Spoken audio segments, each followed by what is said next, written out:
20 million people watched the game last night. Record numbers for the NBA on this finals because of LeBron, because of Steph Curry, because of the Golden State Warriors. And they're also finding out there's another reason to watch now. A kid named Matthew Dellavedova from Australia. Where did he come from? Do you realize, Wood, that he averaged 4 points in the regular season? He was Cleveland's 10th leading scorer. And here he is grabbing center stage with LeBron James. 20 points last night. He didn't score 20 points in one game this year. How's he doing it?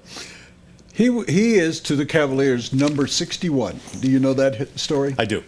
They didn't draft him. He wasn't drafted by anybody, but they were interested in signing him because there was a connection with St. Mary's.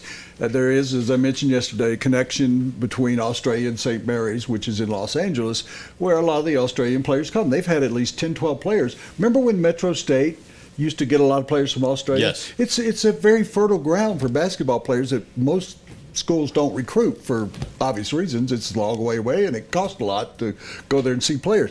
So he played at St. Mary's. His number was retired within a month after he left the program. Who does that? He was a guy, exactly what people are seeing. Scrambles on the floor for loose balls. He dives out of bounds. He's a pest defensively. But he was not drafted. 61st overall. They had to fight. The Cavaliers fought the New York Knicks, and they finally went to a $100,000 bonus, and they were able to get him.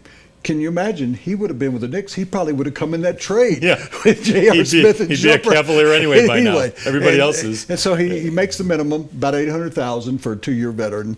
And he just, even though he's bad, he looked awful in the summer league, but they stuck with him because it was such a small investment for a basketball player. And he's turned into be the second biggest star in this series. Do you think it's his good defense that's keeping Steph Curry down, or is Steph Curry just having a couple of bad nights at the office here? I've always believed, and I want to ask Brandon about this, that as a wide receiver, a guy that just stayed on top of you really bothered you more than maybe a more talented guy.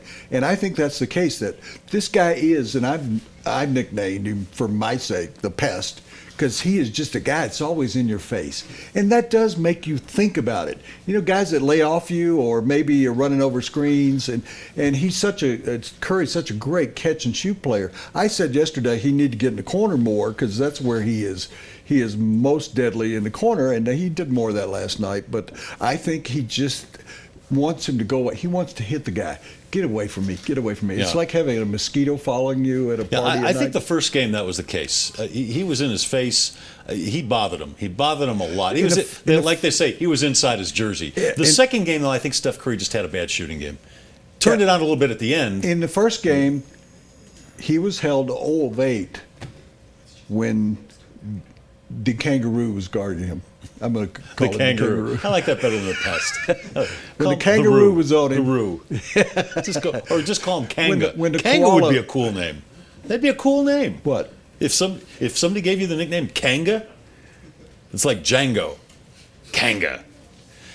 Kanga, shut him down. No. I like it. I'm going with it. How about in my column, I'm going with it. Okay. All right. Harmony Foundation is Colorado's premier treatment program for drug and alcohol addiction. It's located just outside of Estes Park. They've got a very nice, very private 45-acre mountain campus. They are insurance friendly. So if you have a problem or you know somebody that does, you might want to visit harmonyfoundationinc.com.